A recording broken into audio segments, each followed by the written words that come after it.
በክልሉ የኢንዱስትሪ ሀብ አገር አቀፍ ደረጃም የኢንዱስትሪ ሀብ ለማድረግ ተዘጋጅተናል። ለዚህም ወደ 1000 ሄክታር አዘጋጅተን በ400 ሄክታር ውስጥ ወደ 180 የሚሆኑ ባለሀብቶች የኢንዱስትሪ ልማት ላይ ተሳትፈው ይገኛሉ። ይሄ አሁን የምንጀምረው መንገድ የቀጣይ የትልቁ የወራቤ መርካቶ ገበያ የምንፈጥርበትና በቀጣይም ከኢንዱስትሪ ዞኑ ጋር ተገናኝቶ ከተማዋን በፍጥነት እንድታድግ የሚያደርግ የአልሾ ቦጆባር መንገድ ሲገናኝ ደግሞ የውስጥ ለውስጥ መንገድ ወደ 11 ኪሎ ሜትር ማሳደግ የሚችል በከፍተኛ ሁኔታ የኮሪደር ልማትን አካቶ ማህበራዊ ልማቶችን ለማፋጠንና የኢኮኖሚ እድገትን ለማፋጠን ታስቦ የተዘጋጀ ፕሮጀክት ነው። ይህ ፕሮጀክት እውን ከሆነበት ጊዜ ጀምሮ የከተማ ነዋሪዎች በነቂስ ወጥተው ከፍተኛ እንቅስቃሴ አድርገዋል። አርሶ አደሮች በከተማው ዙሪያ ያሉ አርሶ አደሮች የተሰጣቸውን ለልጆቻቸው የተሰጣቸውን ካሳ ጭምር ከ250 ካሬ እስከ 1000 ካሬ የለገሱበት ባለሀብቶችም በራሳቸው አስተዋጽኦ ያደረጉበት እስካሁን ወደ 150 ሚሊዮን ብር ቃል ተገብቶ ወደ 100 ሚሊዮን ብር በሁለት ወር ውስጥ ማሰባሰብ የቻልንበት ነውና በዚህ አጋጣሚ ህብረተሰቡ ላደረገው አስተዋጽኦ ከፍ አድርጌ አመሰግናለሁ። በቀጣይም የወረዳዎች የንቅናቄ መድረኮች አሉን። በአዲስ አበባና በውጭ ሀገር በከፍተኛ ሁኔታ የፕሮጀክት ለማጠናቀቅ ፕሮግራሞች ይዘዋል። ይሄ ፕሮጀክት በአጭር ጊዜ ውስጥ የሚያስፈልገው ሀብት የተሰበሰበ ስለሆነ ፕሮጀክቱ ይሁን ይሆናል። ከኮንትራክተሩ ባደረግናቸው ስምምነቶችም በፍጥነት ሊያልቅ የሚችልበት ምቹ ሁኔታ ተፈጥሯል።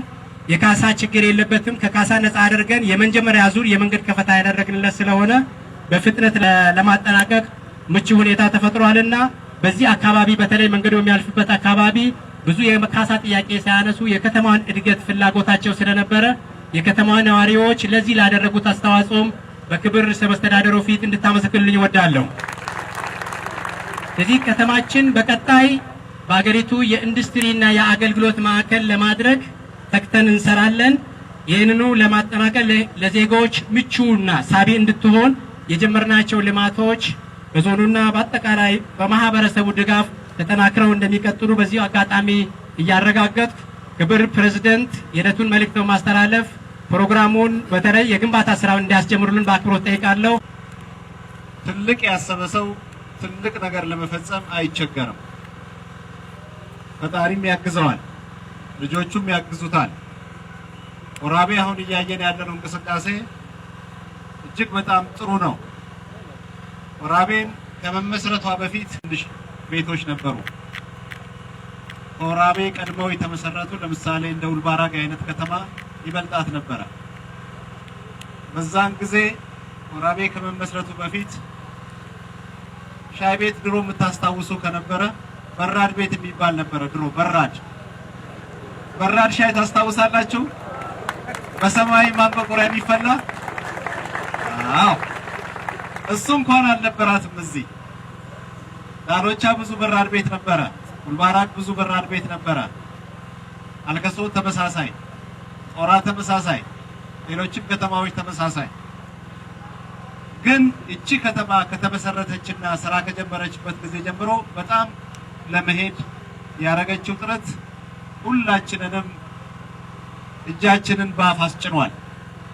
አሁን ቀጥሎ የምትሰሩት ስራ ደግሞ ከዚህ የበለጠ ከተማዋን ዘመናዊነቷን በመጠበቅ ለነዋሪዎቿ ምቹ እንድትሆን የትኛውም አካባቢ የሚመጣ ሰው አርፎ ተዝናንቶ እዚህ አካባቢ የሚሸምተው ነገር ካለ ሸምቶ የሚመለከታቸው ነገሮች ካሉ ተመልክቶ የአካባቢ ወጣት ጋር ተገናኝቶ የሚማረው ነገር ካለ ተምሮ የምትሄድበት ከተማ ለማድረግ እየሮጣችሁት ያለው ሩጫ እጅግ በጣም የጀግና ሩጫ ነውና በርቱ፣ ጠንክሩ ነው የምላችሁ። እንግዲህ ያሁን የዚህኛው ሩጫ 90 እንደዚህ አይነት ፕሮጀክቶች አስበን እየሰራን ያለነው ይሄኛው ሁሉንም ፕሮጀክቶች በ80% ያጥፋቸዋል። በ80% ያጥፋቸዋል ሁሉንም ፕሮጀክቶች። 90 ፕሮጀክቶች አቅደናል። 1.4 ወይም 1.2 ቢሊዮን ብር ይፈጅ ነበረ። 2.5 ሚሊዮን አካባቢ ሰው ይጠቀምበታል ብለን እናስብ ነበረ። ይሄ ደግሞ ዛሬ በጣም ታሪካዊ ፕሮጀክት ስለሆነ የ90 ፕሮጀክት የመፈጸም አቅማችንን ወደ 2.5 ቢሊዮን ብር ከፍ አድርጎታል። ይሄን ፕሮጀክት ግማሾቹን እስከ ሰኔ 30 እንጨርሳለን፣ ግማሾቹን 2018 ላይ እንጨርሳለን፣ ግማሾቹን ደግሞ 2019 መጀመሪያ ላይ እንጨርሳለን ብለን እናስባለን። በርቱ። የዚህ አካባቢ አመራሮች፣ የዚህ አካባቢ ነጋዴዎች፣ የዚህ አካባቢ የንግዱ ማህበረሰብ፣ እዚህ አካባቢ ለዚህ ፕሮጀክት ሁሉ የምትለፉ ሰዎች ሩጫችሁ እንደ 100 ሜትር ነው መሆን ያለበት። 100 ሜትር ሯጭ በደንብ ከተዘጋጀ በኋላ 30 ሜትር 40 ሜትር እስከሚደርስ ድረስ ከፍ አይልም፣ ዝቅ ብሎ ነው የሚሮጠው። 40 ሜትር 50 ሜትር ድረስ በደንብ ይሮጥና ከዛ በኋላ ሁሉ ነገር ማሳካቱን ሲያይ ቀና ብሎ የቀረውን 50 ሜትር ይጨርሳል። እንደዚህ ሆኖ እንደዚህ የምትሆኑ ከሆነ በእርግጠኝነት ከታሰበለት ጊዜ በታች ያልቃል። ይሄን እናንተ ስሩ። በዚህ ስራ ውስጥ የምትፈልጉትን እገዛ በሙሉ የክልሉ መንግስት ያደርጋል።